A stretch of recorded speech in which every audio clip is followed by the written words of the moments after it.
the Honorable William Samuel Ruto, Prime Minister Raila Odinga, both co-principals of the NADCO process. Ladies and gentlemen, I didn't find it easy to come in here this morning for various reasons, one of which was the barricading of the route to KICC. But I must thank the organizers for having brought it to KICC, because if it was a State House, Mr. President, it would even have been a little harder. The reason is simple. Our country is at a crossroads. My colleague, Honorable Kimani Ichung'wah, has highlighted that both of you asked us to undertake the process of NADCO following the 2023 enactment of the Finance Bill and the riots that took place, where we lost people, 75 of them, property was destroyed, and the country was in a state of a shock. We undertook that responsibility with gusto, and we are very open-minded. As Azimio la Umoja One Kenya, our number one topic was the high cost of living. But Kimani and the team on Kenya Kwanza convinced us that it was a government responsibility and the opposition had nothing to do with discussing the high cost of living. I hope that in the light of recent developments, my friend Kimani would have revised that thought.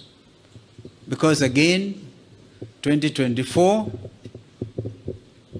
Finance Act and the riots, and again we have lost 41 young Kenyans.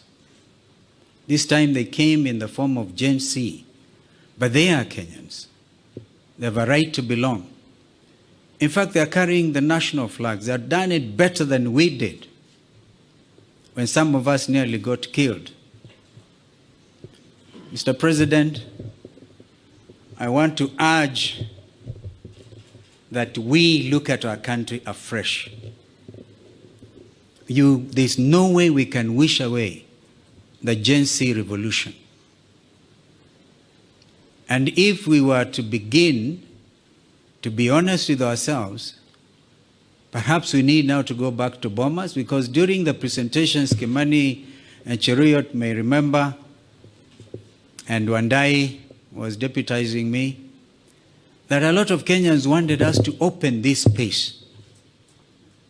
The space has been opened by GenZ.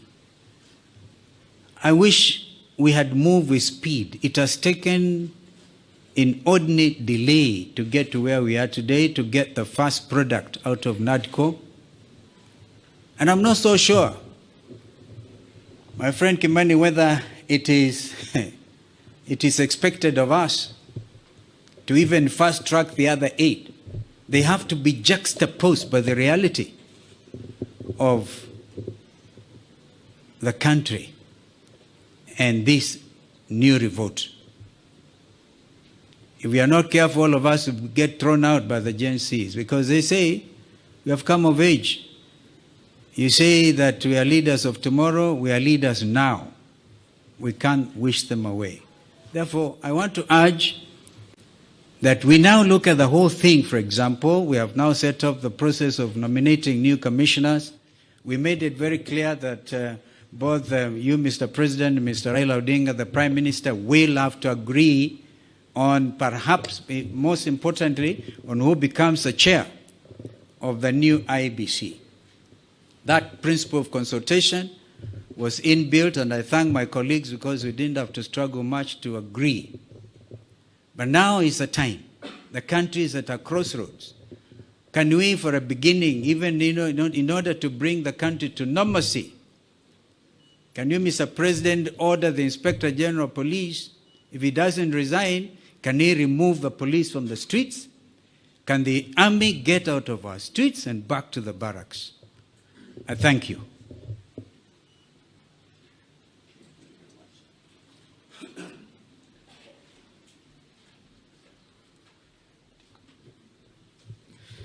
Thank you, Your Excellency.